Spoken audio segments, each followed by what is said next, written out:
একের পর এক নির্বাচন আসে, নির্বাচন কাটে, যা সমস্যা, অভিযোগ, দাবি দাওয়া থাকে, তা কি আখেরে প্রতিশ্রুতি যেগুলো থাকে সেগুলো কি বাস্তবায়িত হয়? কেন বলছি, কারণ একটি ছবি আপনাদেরকে দেখাবো রায়গঞ্জের। সেখানকার মানুষরা তো রীতিমতো জঞ্জাল যন্ত্রণায় ভুগছেন। ডাম্পিং গ্রাউন্ড এলাকা পরিণত হয়েছে ডাম্পিং গ্রাউন্ডে। রায়গঞ্জের ছবি এই মুহূর্তে আপনাদেরকে দেখাচ্ছি। রায়গঞ্জে চরম দুর্ভোগে সেখানকার স্থানীয়রা।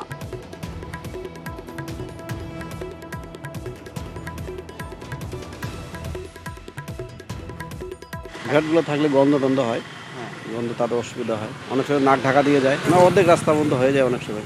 মাঝে মাঝে জাম হয়ে যায়, তো অর্ধেক রাস্তার বন্ধ হয়ে যায়। লোকজন যাতায়াতের জন্য গাড়ি আসলে খুব অসুবিধা হয়, খুব গন্ধ ছড়ায়। আগে তো মানে একদিন পর পর নিয়ে যেত, এত জমতো না, কিন্তু এই কিছুদিন ধরে এরকম হচ্ছে।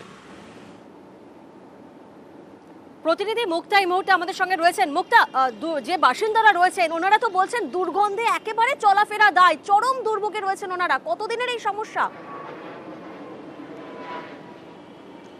প্রিয়াঙ্কা, তোকে বলি, রায়গঞ্জ জেলখানা মোড় যে রাস্তা শহরের প্রাণ কেন্দ্রিক, সেই রাস্তা দিয়ে কিন্তু শহরে ঢুকতে হয়। এবং আমরা দেখেছি যে ডাম্পিং জোন রয়েছে, সেই ডাম্পিং জোন কিন্তু ভরে একেবারে রাস্তা দখল করে নিচ্ছে আবর্জনা। তবে ওই রাস্তা দিয়ে গাড়ি চলাচল করতে গিয়ে যখন ক্রসিং হয়, সেখানে কিন্তু সেই ক্রসিংও করতে পারে না এবং যানজটের সৃষ্টি হয়। এবং পাশাপাশি এলাকায় 24 নম্বর ওয়ার্ড এবং যে 20 নম্বর ওয়ার্ডের লোকজন একেবারে দুর্গন্ধ ছড়াচ্ছে, একেবারে অতিষ্ঠ হয়ে পড়েছে এই এলাকার বাসিন্দারা। এবং সেই রাস্তা দিয়ে